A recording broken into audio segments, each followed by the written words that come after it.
gotta push yourself to get things done sometimes, you know? It's like I've been battling in my head, like, do I want to do this? Do I want to do things done? It's like, dude, of course I want to get things done, you know? I want to be a doer, not just a hearer, you know? And that's what it is, you know? But today's Tuesday. It's Monday's ugly sister.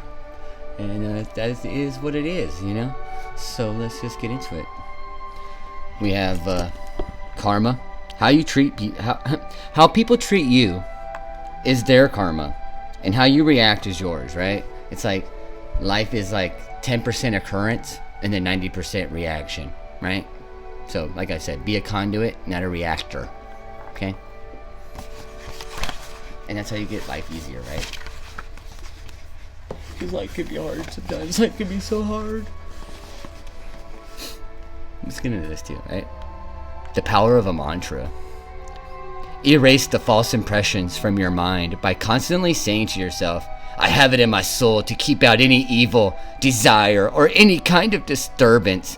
Instead, seeing the true nature of things, I will give them only their due. Always remember this power that nature gave you. Marcus Aurelius.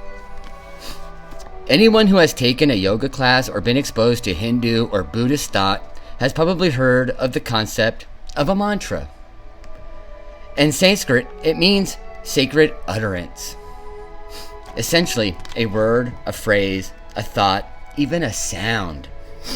Indeed, intended to provide clarity or spiritual guidance, a mantra can be especially helpful in the meditative process because it allows us to block out everything else while we focus.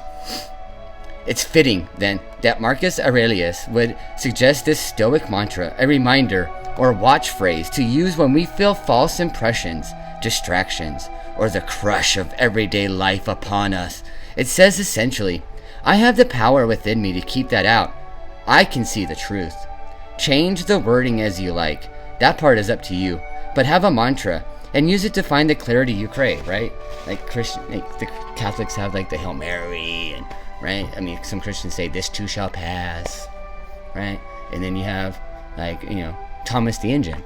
I think I can, chugga chugga chugga, I think I can, chugga chugga chugga chugga, I think I can, right? And that's how people get through the moments.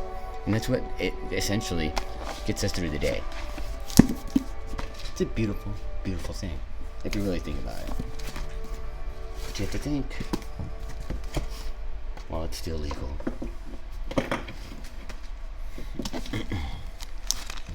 I want to read you this little story because I think it's actually, well, it's not a story, it's a poem, but I think it's actually pretty interesting. I'm going to read it a little slower, that way people can actually get a little sense of it. It's by John Wilmot, and he was the Earl of Rochester. He was born in 1647 and died in 1680. Let me grab this real quick. So it's a satire against mankind.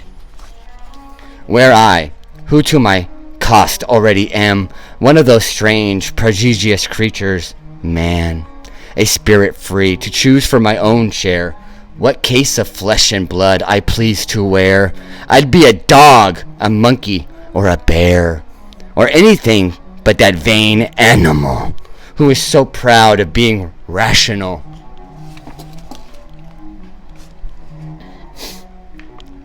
The senses are too gross, and he'll contrive a sixth to contradict the other five, and before certain instinct will prefer reason, which 50 times for one does err, reason and injust fatius in the mind, which leaving light of nature sense behind, pathless and dangerous wandering ways it takes, through errors, fenny bogs, and thorny brakes, whilst the misguided follower climbs with pain.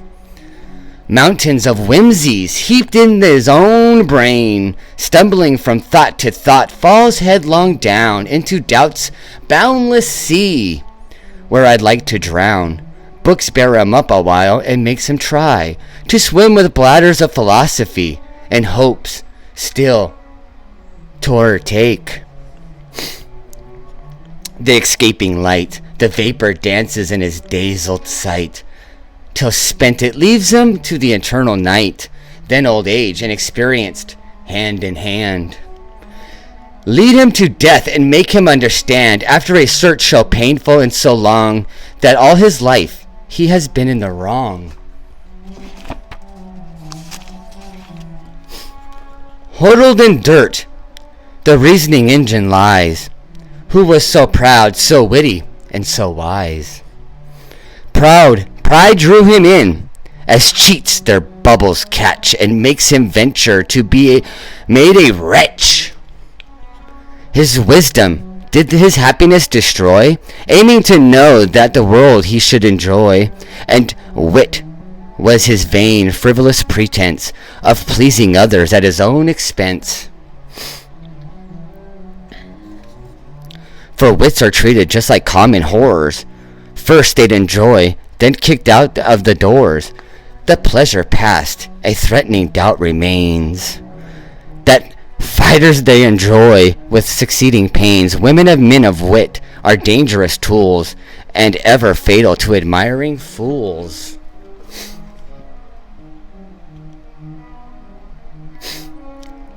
Pleasure allures, and when the fops escape, 'tis not that they'd be loved but fortunate, and therefore what they fear, or at least they hate. But now methinks some formal brand and beard takes me task. Come on, sir, I'm prepared. Then by your favor, any taking that's writ against this gibbering jingling knack called wit likes me abundantly, but you take care upon this point not to be too severe. Perhaps my muse were fitter for this part. For I profess I can be very smart, on which I abhor with all my heart.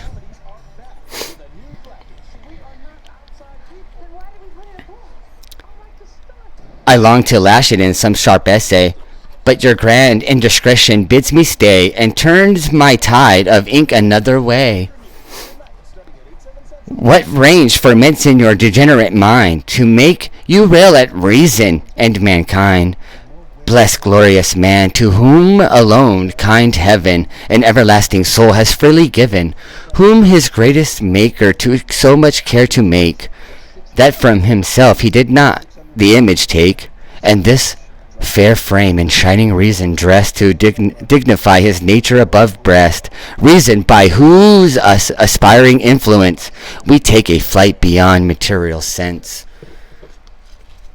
Dive into mysteries, then soaring pierce the flaming limits of the universe.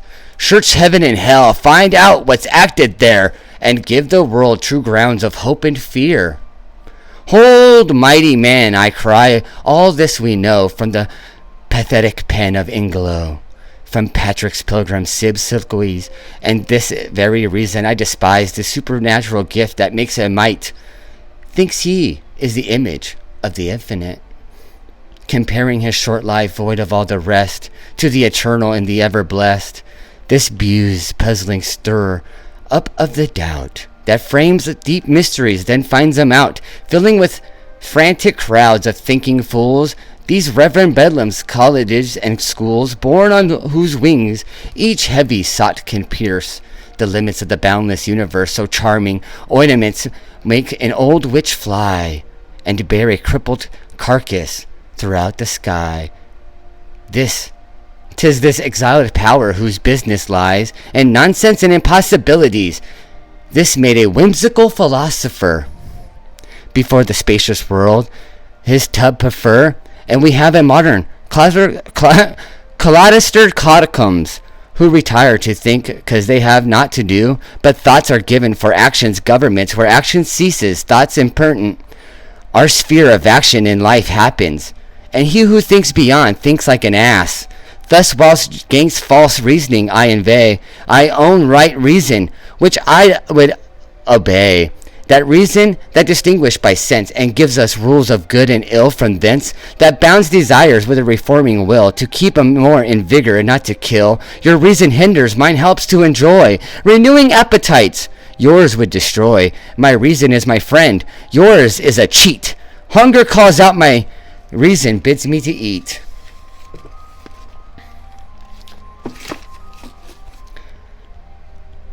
Perversely yours, your appetite does mock. This asks for food, that answers what's the clock. This plain distinction, sir, your doubt secures. 'Tis not true reason I despise, but yours. Thus I think reason righted, but for a man. I'll ne'er recant, defend him if you can. For all his pride and all his philosophy, 'tis evident beasts are in their degree as wise at least, and better far than he, whose creatures are the wisest who attain. By surest means the ends at which they aim, and therefore Jowler finds and kills his hares better than Myers, suppliers committee chairs. Though one's a statesman, the other's a hound. Jowler in justice, we'd be wiser found. You see how far a man's wisdom here extends. Look next if human nature makes amends, whose principles most generous are and just, and to whose morals you won't sooner trust. Be judge yourself, I'll bring it to the test. Which is the best creature, man or beast? Birds feed on birds, beasts on each other prey, but savage man alone does man betray. Pressed by necessity, they kill for food. Man undoes man, to do himself no good. With teeth and claws by nature armed they hunt, nature's allowances to supply their want. But man with smiles embraces friendships, praise unhumanly his fellow's life betrays. With voluntary pains works his distress, not through necessity but wantonness. For hunger or for love they fight or tear, whilst wretched man is still in arms for fear. For fear he arms and is of arms afraid. By fear or for fear successively betrayed. Base fear, the source whence he best passions came, his boasted honor and his dear brought fame, the lust of power to which he such a slave, and for the which alone he dares be brave, to which his various projects are designed, which makes him generous, affable, and kind, for which he takes such pains to be thought wise, and screws his actions in a forced disguise, leading a tedious life in misery. Under laborious means hypocrites, look at the bottom of the vast design, wherein man's wisdom, power, and glory join. The good he acts, the ill he does endure, till all the for fear to make himself secure. Merely for safety after fame we thirst, for all men would be cowards if they durst, and honesty against all common sense.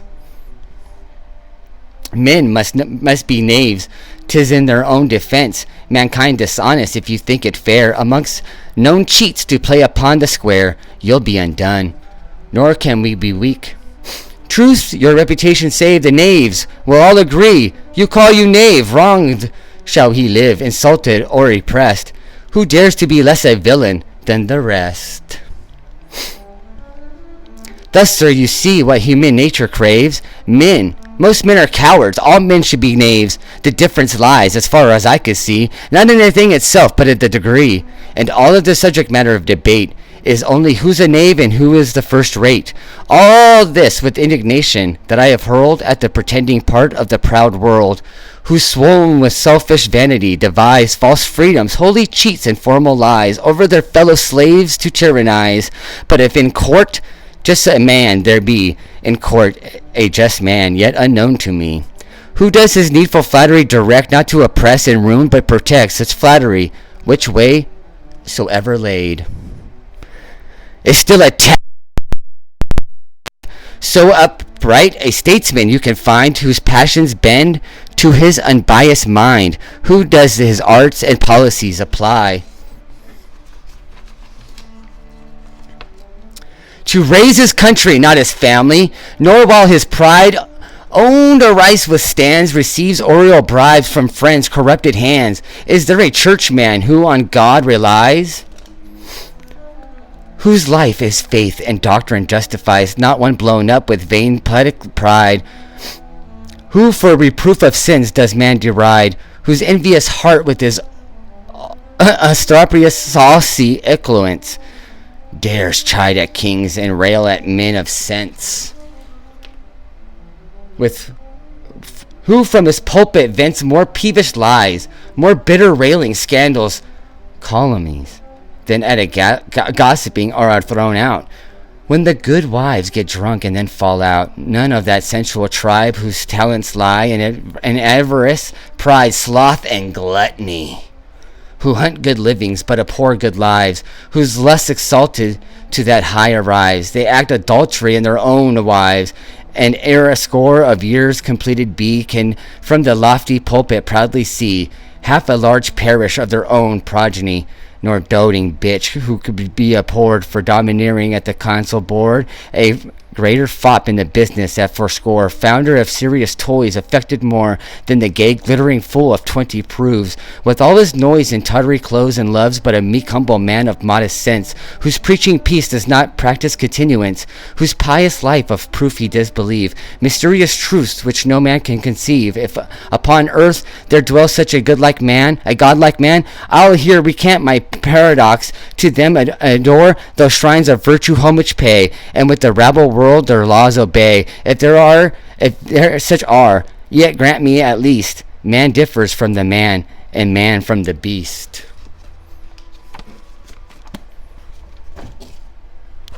I think that's really beautiful. I think we should all think about that and try and get some real deep clarity on what they were trying to say. I think it's kind of reminiscent of today. And I got my mask, I got this, I gotta go to the store, I gotta clean up some of this garage over here, like this stuff, I gotta do some of that stuff, and I gotta clean the house and stuff like that. So there's stuff I gotta do, and hopefully I can come back and read you some more articles. I gotta get shit done today. Alright, I hope you guys do too. I hope you guys understand that I love you, I care about you guys, and I want better for y'all. Alright, no mediocrity.